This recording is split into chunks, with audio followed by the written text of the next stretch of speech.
कृष्ण पृष्ठाय भूतले श्रीमते रोमपाद स्वामीति नमिने। नमो विष्णु पादाय कृष्ण पृष्ठाय भूतले श्रीमते भक्तिवेदांत स्वामीति नमिने।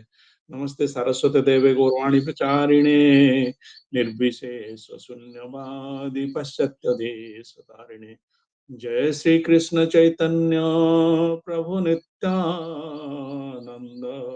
श्री अद्वैत गदाधर शिवासदि गौर भक्त वृंद। हरे कृष्णा कृष्ण कृष्ण हरे हरे, हरे Ram Ram Ram Hare Hare. Hare Krishna. I do offer my humble obeisances to all the devotees assembled. So, accepting the blessings of all the devotees. So, we'll discuss and try to understand what is mentioned, what is described to us by Lord Krishna in the chapter 2 of Srimad Bhagavad Gita. Bhagavad Gita का जो द्वितीय अध्याय है उसमें हम लोग कल तक हम 62, 63 श्लोक पूरा मतलब डिटेल में डिस्कस किए थे और उसमें से हम लोग बहुत कुछ उसमें हम लोगों को सीखने को मिला। और I would like that someone may try to describe, कोई भी थोड़ा बताएं कि कल हमने ये जो 62, 63 श्लोक में हमने एग्जैक्टली क्या क्या briefly with half a minute क्या क्या सीखे, कोई बताना चाहेंगे? हरे कृष्णा। पूरा फॉल डाउन तक हमको छोड़ देता है। तो इसीलिए क्योंकि जब हम क्रोध हेतु क्या करते हैं, हम क्रोधत भवति सम्मोह, इसमें सम्मोह बहुत इंपॉर्टेंट है कि ये हमारा प्रैक्टिकल लाइफ में कि हम अगर सम्मोहित हो जाते हैं, इसका मतलब है हमारा जो discrimination of what to do what not to do, what should be done what should not be done, ये जो क्या करना चाहिए और क्या ना करना चाहिए, ये दोनों विचार करने की जो शक्ति है हम लोग खो देते हैं। तो खोने के बाद में हमको पता है तो हम कैसे उसके नीचे होकर के पूरा फॉल डाउन कर जाते हैं। कभी कभी मतलब क्राइम भी कर जाते हैं, उसमें पनिशमेंट आता है तो टोटली फॉल डाउन अल्टीमेटली हो जाते हैं। तो कल हम लोग 64 श्लोक में थोड़ा टच किया था। तो बीच में थोड़ा ये मेरा कंप्यूटर सिस्टम गड़बड़ होने से तो थोड़ा इंटरप्शन आ गया था। एनीवे, तो थोड़ा सा उसमें रिकैप कर लेते हैं। तो श्लोक नंबर 64 में हम लोग क्या पढ़ा था? राग द्वेष विमुक्तेस्तु विषयान इंद्रियन शरण आत्मवैश्य विधेयात्मा प्रसादम अधिगच्छति। इसमें ये है कि जो प्रसादम, ये प्रसादम क्या है? प्रसादम ये है कि जो भगवान का हम हमारे ऊपर जो कृपा है, एक्चुअली कल हम लोग डिस्कस भी किए थे, ये जो स्वाधीनता है, मतलब हमको जो इंडिपेंडेंसी मिला है, ये इंडिपेंडेंसी हमको दिया गया है कि हम कुछ सोचे कुछ चाहे तो इंडिपेंडेंट, मतलब हम जो चाहे कर सकते हैं। ये लेकिन स्वल्प है, हम ऐसा ह्यूमन बीइंग का बर्थ हमको मिला है, तो हम चाहे तो हम टाइगर जैसा, चीता जैसा नहीं दौड़ सकते, ब्लू व्हेल जैसा समुद्र दरिया के अंदर में जाकर के पूरा मतलब तैर नहीं सकते, या ना फिर वो बाढ़ की तरह उड़ सकते हैं, वैसा नहीं कर सकते। लेकिन हमको कुछ स्वल्प स्वाधीनता दिया गया है। हम चाहे तो ये जो टाइम हम लोग अभी भगवान के सेवा हेतु भगवान का सेवा में लगाने की कोशिश कर रहे हैं, यही टाइम हम क्या कर सकते थे, जाकर के सुबह कुछ मॉर्निंग वॉक कर सकते थे, या फिर उस टाइम में हम उस इस चीज को लेकर के और दूसरा कुछ कर सकते थे। जाकर के गप्पे भी मार सकते थे, चाय भी पी करके एंजॉय कर सकते थे टीवी देख के। तो ये जो चीज है, ये जो टाइम को यूटिलाइजेशन करने के लिए जो स्वल्प स्वाधीनता हमको मिला है, तो इसको हम लोग यूटिलाइज कर रहे हैं, भगवान के सेवा हेतु यूटिलाइज कर रहे हैं। तो यही जो सेवा है, इसको ये यही यही जो स्वाधीनता है, इसको हम लोग कैसे कंट्रोल करें? विधि विधि क्या है? विधि विधि क्या है? भगवान ने बताया है कि कि जीवेर स्वरूप है कृष्ण नित्य दास। नित्य नित्य मतलब है ऑलवेज। Always means eternal. मतलब जब फ्रॉम टाइम इमेमोरियल हम जब से हमको भगवान का सृष्टि हुआ है, तो तब से लेकर के जब तक वो रहेगा, तो उस टाइम तक हमेशा भगवान के सेवा में निरंतर सेवा हेतु हमको ये दास बना के भगवान ने इधर भेजा है। लेकिन हम क्या करते हैं, ये जो स्वाधीनता मिल, कल हम लोग डिस्कस किया, एक आदमी को डेजिग्नेशन नहीं मिलने से वो कुछ काम नहीं कर पाएगा। तो अगर डेजिग्नेशन मिल गया, फिर भी उसका जो जो स्व स्वाधीनता है, जो फ्री विल है, उसको यूटिलाइज करेगा वो। उसका छूट भगवान ने दिया हुआ है, आप इसको यूटिलाइज करो। जैसे कि कुछ हमारा बर्थडे है, तो भगवान क्या करते हैं कि हम पिताजी क्या करते हैं कि आप बेटा आपका बर्थडे है, आप 100 रुपया लो, तो खुशी में दे देते हैं। तो हम लोग क्या कर सकते हैं, उसको लेकर के भगवान के मंदिर में जाकर के प्रसाद चढ़ा सकते हैं, कोई दोस्त के साथ जाकर के चॉकलेट खा सकते हैं, फिर जाकर के या फिर कोई किधर जाकर के फिल्म देख सकते हैं, या फिर कोई चाहेगा अरे यार आज बर्थडे है, आज चलो बीड़ी फूंक के उड़ाते हैं, तो वो कर सकते हैं। तो ये जो चीज है, पिताजी ने ये नहीं बोला कि आप इसको क्या करो, तो इसको फ्री विल में जो फ्रीडम दे दिया गया है। तो फ्रीडम दे देने से वो क्या करता है कि उसको यूटिलाइज करने लगे। और हमारा मनुष्य का जीवन क्या है कि हम अच्छा बुरा भला बुरा हम डिस्क्रिमिनेट कर सके, क्या करना चाहिए क्या नहीं करना चाहिए। ये दोनों को डिस्क्रिमिनेशन करने का पावर हमको भगवान ने दिया है, उसके साथ में फ्री विल दिया है। तो ये फ्री विल को हम कैसे यूटिलाइज कर रहे हैं, उसी के लेकर के हम भगवान के तरफ जा रहे हैं, या फिर उनके सेवा में लग के फिर हम उन्नति की तरफ जा रहे हैं। एक्चुअली जो मतलब ये जो टोटल फ्रीडम बोलते हैं ना, उसी जैसे कि नारद मुनि क्या करते थे, भगवान के ऊपर इतना डिपेंडेंट थे, हमेशा हर चीज में नारायण नारायण। तो भगवान क्या चाहते हैं उसको याद करके वही करने की कोशिश कर रहे थे। तो आप देखिए, तो उनको कितना फ्रीडम मिला, वो किसी भी टाइम में किसी भी प्लानेट में जा सकते हैं, स्वर्ग लोक हो, पाताल लोक हो, गोलक हो, कहीं भी जा सकते हैं। कितना फ्रीडम मिला। जो भगवान के ऊपर जितना डिपेंडेंट हो गए, जितना डिपेंडेंट हो गए, हम मतलब भगवान उनको उतना इंडिपेंडेंसी दे देते हैं। इसका इधर इंडिपेंडेंसी का मतलब क्या है, इंडिपेंडेंस है भगवान का जो कृपा है। तो यहाँ जो है क्या बोलते हैं, प्रसादम, ये भगवान का प्रसाद उनको मिलने लगता है। ठीक है। तो ये जो हमको जो फ्रीडम जो फ्री विल मिलता है, उसमें उसी को यूटिलाइज करके हम लोग क्या कर सकते हैं, जो फ्री विल को यूटिलाइज करके हम लोग क्या कर सकते हैं, हमारा जो इंद्रियां है उसको कंट्रोल कर सकते हैं। ये अगर हम ये हमारा जो फ्री विल है उसको यूटिलाइज नहीं करेंगे, तो हम क्या करेंगे कि भगवान का जो दिया हुआ जो कृपा, ना उसको प्राप्त कर सकते हैं, ना हमारा इंद्रियां को जो कैप्चर कंट्रोल करने की जो क्षमता है, जो भगवान ने ये ह्यूमन बर्थ में हमको दिया है, उसको हम ना यूटिलाइज कर सकते हैं। तो ये हम कंट्रोल नहीं कर पाएंगे। इसीलिए बोला गया है कि क्या करते हैं कि ये जो भगवान के जो प्यार करने हेतु जो भावना है, कृष्ण चेतना बोलते हैं, तो उस चेतना में जो रहता है वो क्या करता है, हमेशा भगवान को सेवा देने हेतु कोशिश करने लगता है। सर वो सब हमेशा व्यस्त होता रहता है उसमें।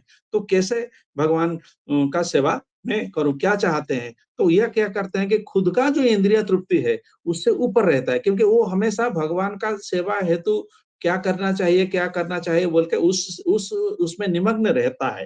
हैं? तो इसीलिए वो चाहता है, तो जो ये जो आसक्ति है, इंद्रिय तृप्ति है, तो जो आसक्ति आता है वो उसको टच नहीं कर पाता है, क्योंकि वो भगवान का कामना पूर्ति है तो हमेशा व्यस्त रहता है। भगवान क्या चाहते हैं, तो वो क्या करता है, भगवान जो इच्छा नहीं करते हैं वो नहीं करता है, भगवान के जो नहीं चाहते हैं करना वो कभी भी उसको टच नहीं करता है। तो इसीलिए उनका इच्छा क्या है, उनका जो फ्री विल क्या है कि भगवान क्या चाहते हैं वही मैं करूं, उसका फ्री विल को वो उसी में यूटिलाइज किया हुआ है। तो इसीलिए ये जो जो जो इंद्रिय तृप्ति है, तो इंद्रियों को कंट्रोल करने का पूरा कंट्रोलिंग पावर उसके पास में रहता है। वो is able to control the the himself by to keep aloof himself to aloof get aloof from the sense gratification। तो उसमें क्या होता है कि ये जो इंद्रियाँ हैं, उसको और डिस्ट्रैक्ट नहीं कर पाते हैं।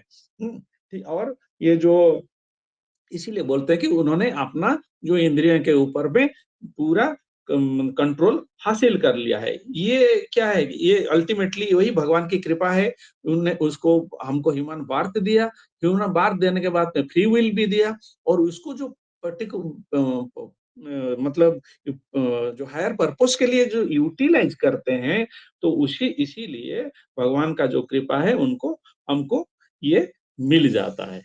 ठीक है? तो आगे हम फिर देखते हैं कि जैसे भगवान का अगर कृपा मिला, तो आदमी नहीं क्या नहीं कर सकता है। जो जनरल साधारण मनुष्य जो नहीं कर सकता है, वो कर सकता है। हम लोग को पता है कि मूकं करोति वाचालं पंगुं लंघयते गिरि मतलब जो मतलब गूँगा है, वो भी मतलब वाचाल जैसा बात कर सकता है और जो जो पंगु है मतलब जिसका पैर चल नहीं सकता, तो वो भी क्या करता है कि वो कर सकता है। सो इसमें एग्ज़ैक्टली ये श्लोक में इनडायरेक्टली भगवान ने सिखाए हैं कि how to utilize the free will to engage it in the service of Lord Krishna to get his mercy so that this senses अब हमारा जो सेंसेस है उसको हम लोग कंट्रोल कर सकें। हमारा जो इंद्रियाँ है उसको कंट्रोल कैसे करेंगे? हाँ, इधर फिर से बोला गया है जो 65 श्लोक में प्रसादे सर्वदुःखानां हानिर्स्य उपजायते प्रसन्नो चेतसो हास्य बुद्धिर्विप विपर्यवस्थिते बस्तिते इसका मतलब फिर आगे फिर बताते हैं कि जो क्या करता है जो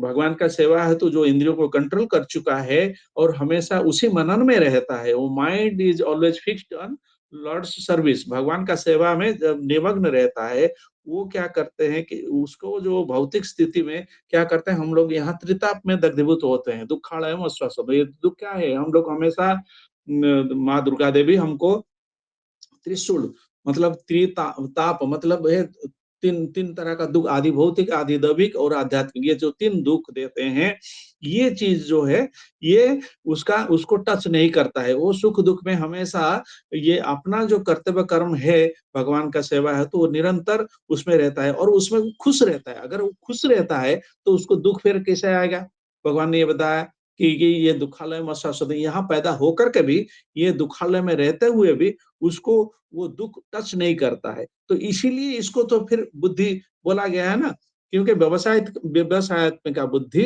एक है कुरु नंदन जो हमारा जो व्यवसाय है हमारा जो धंधा है जो क्या है कि हम भगवान का नित्य दास है दास का मतलब क्या है हमको इस भगवान खुद का सेवा है तो हमको इधर बनाया है तो हमारा कर्तव्य कर्म क्या है कि भगवान का सेवा करना है हमेशा निरंतर जो मतलब हर वक्त सेवा में लगा रहने की कोशिश करता है या फिर सोचने लगता है तो उसको थोड़े ना वो तो भगवान के साथ कनेक्टेड हो गया ना तो वो सच्चिदानंद सच्चित आनंद आनंद का सोर्स से वो कनेक्टेड हो गया तो हमेशा वो आनंद मतलब उसको टच करेगा आनंद रहेगा वो खुश रहेगा तो और ये दुख काहे का वो दुख जो है ये जो संसार का त्रिताप जनित दुख है जो उसको टच नहीं कर पाता है फिर आगे जो 66 श्लोक में भगवान बताते हैं नास्ति बुद्धिर्युक्तस्य न युक्तस्य भावना न भावद्वयतः शांतिर शांतस्य कुतः सुखम इसका मतलब है यही फिर बताया गया है जो भगवान का चेतना में नहीं है भगवान श्री कृष्ण का चेतना में नहीं है तो उसका क्या होगा उसका मन तो स्थिर नहीं हुआ क्योंकि वो चेतना में स्थिर रहेगा तभी तो इंद्रियों को कंट्रोल कर पाएगा नहीं तो इंद्रियां उसको अस्त व्यस्त करते हैं क्योंकि हम लोगों को ऑलरेडी हम लोग डिस्कस कर चुके हैं वो कैसे मतलब मतलब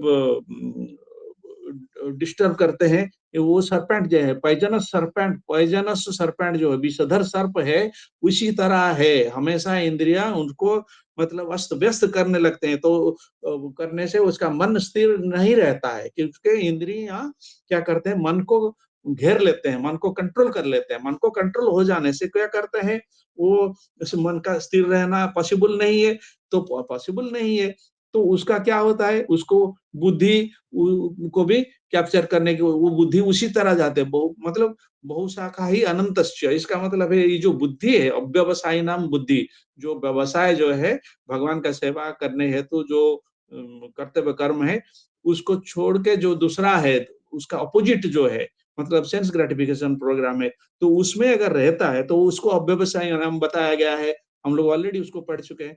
तो ये इसमें जो रहता है, उसमें उसमें उसका बुद्धि भी ना स्थिर रहता है, ना मन स्थिर रहता है, और इसीलिए इधर वो शांति प्राप्त करना उसके लिए संभव बिल्कुल ही नहीं है। तो अगर शांति अगर उसको नहीं मिलेगा, तो वो सुख कैसे मिलेगा उसको?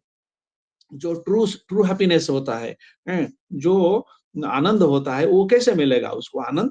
उसको कभी भी नहीं मिलेगा। इसीलिए भगवान ने जिसको जिसको समझ में आ गया कि भगवान ने 5.29 में यही बताया है कि भोक्तारं यज्ञ तपसां सर्वलोक महेश्वरम सुहृदं सर्वभूतानां ज्ञात्वा मां शांतिं गच्छति।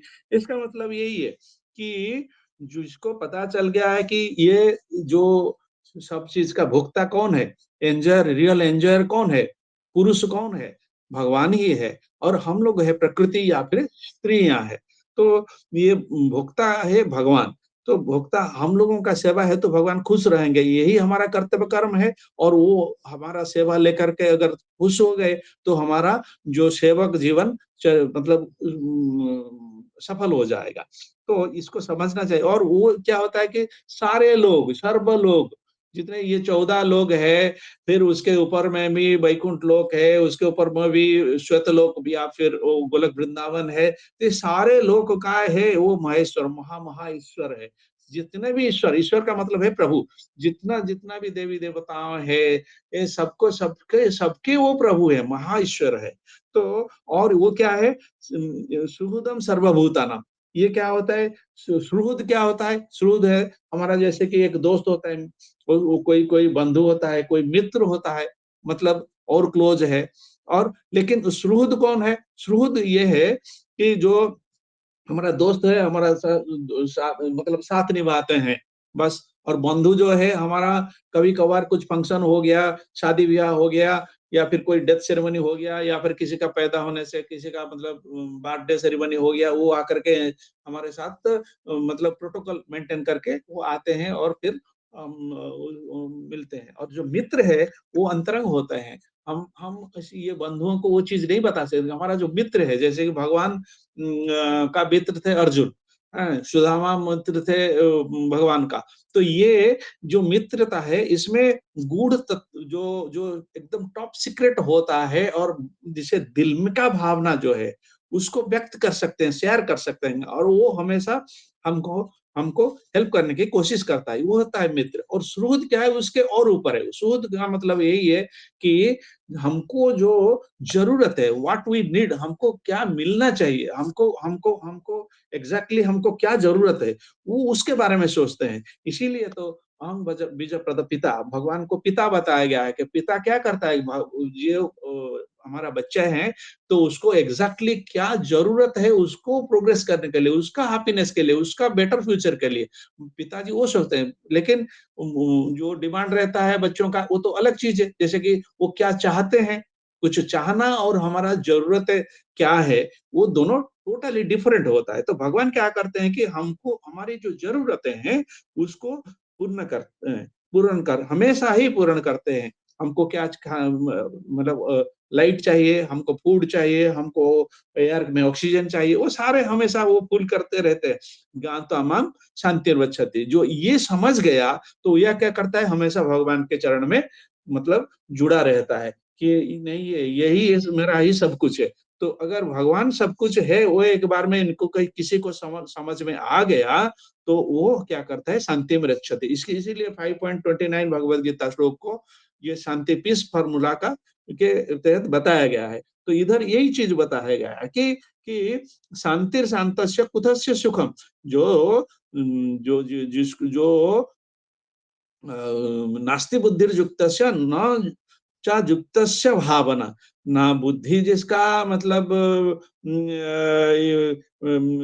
भगवान की तरफ है, ना जो भावना में जो भगवान कृष्ण रहते हैं, तो वो क्या कर सकता है? वो तो ना स्वभावतः क्या होता है, वो ना शांति जो शांति नहीं मिलेगा, शांति अशांतस्य कुतः से सुखम, जो अशांत रह गया, ये तो शांति नहीं मिला तो अशांत है, क्योंकि वो जो शुभ भगवान का जो भावनाएँ है, तो उसमें वो नहीं रहता है, तो वो अशांत रहता है। तो इसमें लिखा गया है कि कुतः सुखम, उसको सुख कहाँ से मिलेगा?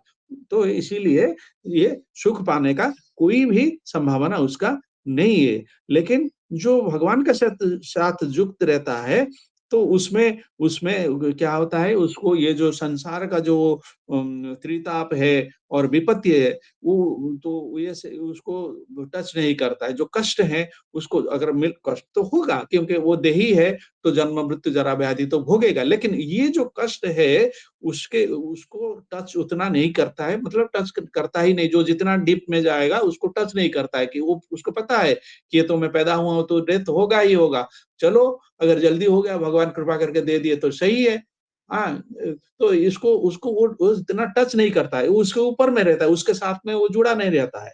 इसीलिए वो हमेशा क्या करता है, ये जो त्रिताप है उसमें ना दग्धीभूत होता है, ना अशांत रहता है, और हमेशा वो शांति में रहता है। तो इसीलिए उसको आनंद प्राप्त होता है, क्योंकि वो भगवान जो है आनंद का स्रोत है, उसके साथ जुड़ा रहता है। फिर 67 श्लोक में चलते हैं, तो यहाँ बहुत इम्पोर्टेंट है।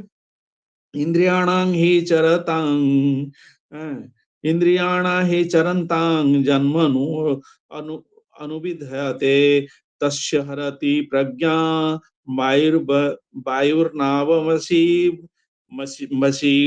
इसका मतलब यही है, जब हवा चलता है, जो हवा जब चलती है, तो क्या होता है, एक नाव तालाब में है, या फिर कोई नदी में है, या फिर समुद्र में है, उसको क्या करता है, पूरा मतलब बहा ले जाता है।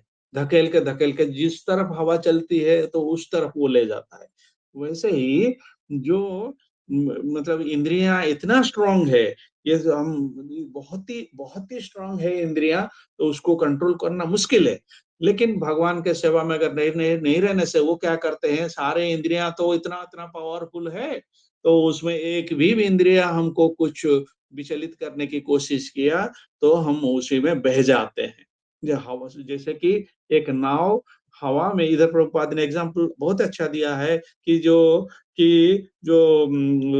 इंद्रियां अगर संयत नहीं होंगे, तो हम पता नहीं किस ओर क्या पाप हम लोग करने तक चले जाते हैं। हम लोग ये जो 63 62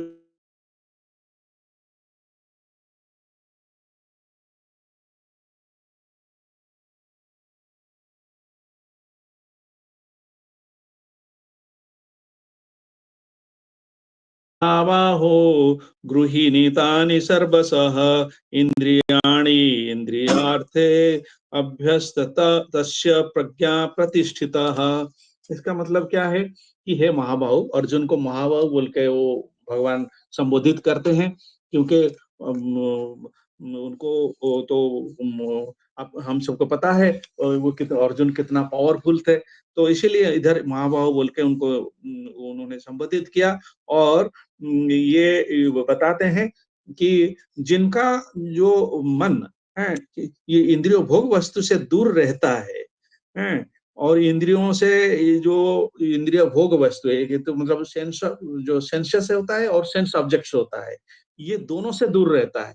इंद्रियों को भी कंट्रोल कर लिया, और जो सेंस ऑब्जेक्ट है, उसको देख के हम, जैसे कि हमारा संस्कृति में बहुत ही अच्छी मतलब चीज है, जैसे हम किसी अगर बेटी हो, हमारा मतलब बेटी का उम्र का हो, या छोटे बच्चे हो, या फिर कोई एल्डरली लेडी हो, या फिर हमारा एज का भी लेडी हो, हम हमेशा हम सबको माता जी बोल के करके सम्मान करके बुलाते हैं, और उनके साथ जब कोई मतलब बातचीत करना हो, तो उनको माता जी आप कैसे हैं बोल के पूछ लेते हैं। तो इसमें क्या होता है कि उसको सम्मान देने से क्या होता है कि ये जो सेंस ऑब्जेक्ट्स जो है, उसमें भी हम लोगों को छुटकारा मिल जाता है। जो जो जो इंद्रियाँ जिस ऑब्जेक्ट के प्रति अट्रैक्टेड होते हैं, उससे भी हमको दूर रहना है। तो ये जो इंद्रियों को कंट्रोल करता है और जिसने ये सेंस ऑब्जेक्ट्स जो है उसमें आलूप रहता है, उसी को तो स्थित प्रज्ञ बोलते हैं, क्योंकि वो पूरा कंट्रोल हो गया है। क्यों? उसका जो बुद्धि है, वो जो बुद्धि है, एक एक शाखा हो गया है, मतलब भगवान का चरण में वो लग चुका है कि उनको पता है कि एक्चुअली बुद्धि क्या है। एक है कुरु नंदन, इसीलिए बोला गया है कि एक ही बुद्धि है। तो उसको बताया गया है। लेकिन जैसे कि ये कि इस तरह बताया गया है कि जो जैसे कि कोई अगर बहुत ही पावरफुल है, महाबाहु का मतलब ये इधर इसीलिए बताया गया है कि जो बहुत ही पावरफुल होता है, वो क्या करता है, वो अपने जो सारे शत्रुएँ हैं, उनको पूरा कंट्रोल कर लेता है, हैं? उसको मार देता है, सारे को निपात कर देता है, खत्म कर देता है। तो वैसे ही जो भगवान का सेवा में जो नियुक्त हो गया, तो क्या होता है, ये जो विषधर सर्प जैसा दुर्दांत ये जो इंद्रियां हैं, वो भी मतलब खत्म हो जाते हैं, मतलब वो पूरा निपात हो जाते हैं, या फिर जो शत्रुओं को जैसे कि मतलब वो पूरे कैप्चर करके उसको बंदी बना लेता है। तो कृष्ण चेतनाशील हो गया, या फिर मन जो हमें हमेशा जिसका भगवान का अभय चरणारविंद में रहता है, भजो हुरे मन श्री नंद नंदन अभय चरणारविंद विंदर है। तो इसका मतलब है भगवान का चरण में जिसका मन हमेशा लगा रहता है, ये जो इंद्रियां भले ही विषधर सर्प जैसा बहुत दुर्दांत हो, लेकिन वो उसका बस में रहते हैं। वो उसको कुछ डैमेज पहुंचा नहीं सकते, उसको उसको कुछ कुछ भी क्षति नहीं पहुंचा सकते। तो इसीलिए इसको बोला गया है कि जो इसका जो बुद्धि को स्थिर करने स्थितज्ञ फिर से आ जाता है, इधर बुद्धि फिर से लिखा गया है। प्रज्ञा मतलब है उसको प्रज्ञा प्रतिष्ठिता, मतलब ये बुद्धि स्थिर होना, जो स्थितज्ञ है उसी का ही बुद्धि स्थिर होता है। तो स्थितज्ञ बनने के लिए वो क्या करेगा, भगवान के सेवा करने हेतु, जैसे कि हम और एक दिन डिस्कस कर रहे थे कि हमारा क्या है, हमारा गोल क्या है, हैं? हमारा हमारा रिलेशन क्या है, संबंध अभिधेय प्रयोजन। तो अब ये इसका जो संबंध भगवान का साथ तो क्या है, और हमारा क्या अभिधेय क्या है, हमको कहाँ गोल में पहुंचना है, हमारा प्रोसेस क्या है, ये प्रोसेस क्या है, हम इसको इसमें रहना चाहिए। ये प्रोसेस, ये जो भक्ति योग है, भगवान का भगवान कृष्ण चेतना है, तो इसका एक एक प्रोसेस में जाने से ही ये हम कृष्ण चैतन्यशील हो सकते हैं। तो उसी प्रोसेस में जाने के लिए हम क्या करते हैं, हमको एक जो परंपरा में जो गुरुएं हैं, जो भगवान का प्रतिनिधि होते हैं, तो उनका चरण में हमको जाकर के फिर से वही मतलब तद विधि प्रणिपातेन परिप्रेषण सेवया उपदेशन्ति ते ज्ञान ज्ञानिन तत्वदर्शिनः। तो अगर हमको जाकर के उनको प्रसन्न करके उनको उपयुक्त शिक्षा ग्रहण करेंगे, तभी हम कृष्ण चिंतनशील हो पाएंगे। अगर जब हम कृष्ण चिंतनशील हो गए, तभी हमारा जो सेंसेस है, हमारा बस में रहेंगे, मन स्थिर रहेगा और शांत रहेगा। अगर शांत हो गए, तो हमको आनंद का जो आभास हमको होने लगेगा, हमको आनंद का प्राप्ति हो पाएगा। ठीक है? तो फिर आगे चलते हैं कि 69 श्लोक में चलते हैं। जानीसा सर्वभूतानां तस्य जगति संयमी, जस्य जागृति भूतानि सानि स पश्यतो मुने। इसका ये जो श्लोक है, इसमें जो जो जो जो ज्ञानी मतलब स्थितधि है, और जो ये इंद्रियों के जो वशीभूत हो चुका है, ये दोनों में अंतर क्या है बताया गया है। जो क्या होता है कि ये जो आत्मा जो जो आत्मानुभूति उनको लाभ कर चुके हैं, उनका क्या होता है कि वो हमेशा मतलब जागृत रहते हैं, मतलब उनको उनके जिस टाइम में सारे जीव इंद्रिय तृप्ति में निमग्न रहते हैं, मतलब उसको उनका रात बताया गया है। वो निमग्न मतलब रहता है, मतलब वो जो जो इंद्रिय तृप्ति है, तो जो एंगेज रहते हैं, उनका तो वो सोचते हैं कि उनका दिन है, तो ठीक है। लेकिन क्या होता है कि वो उन्हीं का एक्चुअली रात होता है, क्योंकि वो अज्ञानवशत अंधकार में डूब चुके हैं और डूब के वो एंजॉय कर रहे हैं, इसका मतलब उनका रात्र है। लेकिन उसी टाइम उसी वक़्त क्या होता है, जो एक्चुअली ये कृष्ण चेतना में है, वो क्या करते हैं, हाँ, वो क्या करते हैं, तो उस टाइम में वो लोग जागृत रहते हैं, क्योंकि वो हमेशा जानते हैं कि इंद्रियां हैं, हमको बस में करेंगे, तो और वो हमेशा उसको पराहत करने हेतु वो क्या करते हैं कि भगवान के निरंतर सेवा में वो हमेशा जुड़े रहते हैं। तो इसीलिए क्या कर, लेकिन जो जड़वादी हैं, जो इंद्रिय तृप्ति में निमग्न रहते हैं, उन वो जब सो जाते हैं, तो उस टाइम में जब जब इसीलिए बताया गया है कि जब सो जाते हैं का मतलब क्या है, ये जो अंधकार हेतु, जो अज्ञान हेतु जो रात्रि आया है, उसमें वो सो जाते हैं। तो उस टाइम में क्या होता है, ये जो मननशील जो मुनिया है, जो श्री कृष्ण चेतनशील है, वो जागृत रहते हैं। लेकिन जब जब वो जो मननशील जो मुनिया है, जो दुख शक्ति के दुख सुख के प्रति हमेशा उदासीन रहते हैं, क्योंकि उसमें उसको फंसना नहीं है। मतलब उनका जब रात्रि होता है कि जिसमें वो आलूप रहना चाहते हैं, उसमें क्या होता है कि उस उनका रात होता है उस टाइम में। उसको उसी को उनका रात्रि बताया गया है। और उसी टाइम में क्या होता है कि जो जड़वादी है या फिर जो इंद्रिय तृप्ति में भोगी जो लोग भोगी है, तो वो क्या करते हैं कि उनका दिन होता है, क्योंकि वो सोचते हैं कि हमारा हम एंजॉय कर रहे हैं। तो इसीलिए तो जो मुनिया है, वो क्या करते हैं, उनको पूरा पता है, हम जो संयमी होते हैं, इधर वही होते हैं कि जस्य जागृति भूतानि, मतलब सारे भूत प्रकृति के जो जीव जंतु जो जब वो जो जब जस्य जागृति भूतानि, जब वो उनका दिन होता है, तो उस टाइम में क्या होता है, मुनि लोग जो है, जो आत्मज्ञानी है, उनका इसीलिए रात बताया गया है। तो क्योंकि वो ये जो इंद्रिय भोग वस्तु, इंद्रिया जो भोग हेतु और सुख दुख भीतर प्रय जो है, उसके प्रति उदासीन रहते हैं, तो उनका वो रात होता है, उसी साइड को उनका माइंड कभी टच नहीं करता है, इसको इधर बताया गया है। ठीक है। तो फिर श्लोक नंबर 70 में चलते हैं। अपूज्यमाणानाम अचल प्रतिष्ठं समुद्रमाप प्रवस्यन्ति जद्वत् तत्त्वत् कामाजं प्रविशति सर्वे स शान्तिमाप्नोति न कामकामीम्। इधर बहुत अच्छा सा एग्जाम्पल भगवान ने दिए हैं कि समुद्र हमेशा क्या होता है, मतलब पूर्ण रहता है। उसमें अगर कोई नदी जितना भी पानी ला करके उसमें भर दें, और जैसे कि सारे नदियां जाकर के समुद्र में मिलती है, तो वो और करके जितना भी पानी भी भर दें, वो हमेशा स्थिर रहता है। उसमें कुछ चेंजेस नहीं होता है, उसका उसका साइज कभी नहीं बढ़ जाता है, ना वो कभी जाकर के अपना शोर जो पुल है उसको लांघता है।